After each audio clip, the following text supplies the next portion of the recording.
ಕವನ ವಾಚನ. ಗೆಳೆಯನೆ ಪೇಳುವೆ ಕೇಳಣ್ಣ, ರೈಲು ಪ್ರವಾಸದ ಕನಸನ್ನ. ಗೆಳೆಯನೆ ಪೇಳುವೆ ಕೇಳಣ್ಣ, ರೈಲು ಪ್ರವಾಸದ ಕನಸನ್ನ. ನಿನ್ನೆಯ ರಾತ್ರಿಯ ಕನಸಿನಲ್ಲಿ ಕುಳಿತೆನು ನಾ ರೈಲ್ ಬಂಡಿಯಲಿ. ತೂಗುತ್ತಲಿತ್ತು ಅಪ್ಪನ ಕೋಟು, ಅದರಿಂ ತೆಗೆದೆನು ಪಚ್ಚೆಯ ನೋಟು. ಇನ್ನೂ ಸುತ್ತಲೂ ಕತ್ತಲೆ ಇತ್ತು, ಮನದಲ್ಲಿ ಹೆದರಿಕೆ ಆಗುತ್ತಲಿತ್ತು. ನಡೆದೆನು ರೈಲಿನ ಸ್ಟೇಷನಿಗೆ, ಪಡೆದೆನು ಟಿಕೇಟು ಬೊಂಬೈಗೆ. ಕುಳಿತೆನು ಹರುಷದಿ ರೈಲೊಳಗೆ, ಅಮ್ಮನ ನೆನೆದೆನು ಮನದೊಳಗೆ. ಬಂಡಿಯು ಮುಂದಕ್ಕೆ ಓಡುತ್ತಲಿತ್ತು, ಹಿಂದಕ್ಕೆ ಗಿಡ ಮರ ಸಾಗುತ್ತಲಿತ್ತು. ಸೂರ್ಯನು ಬಾನಿಗೆ ಏರುತ್ತಲಿದ್ದ, ಬೆಳಕಿನ ಚೆಲುವನು ಬೀರುತ್ತಲಿದ್ದ.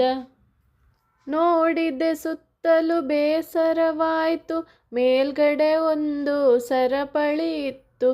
ಅಕ್ಷರವೇನೋ ಬರೆದಿತ್ತು, ಎಳೆಯಿರಿ ಸರಪಳಿ ಎಂದಿತ್ತು.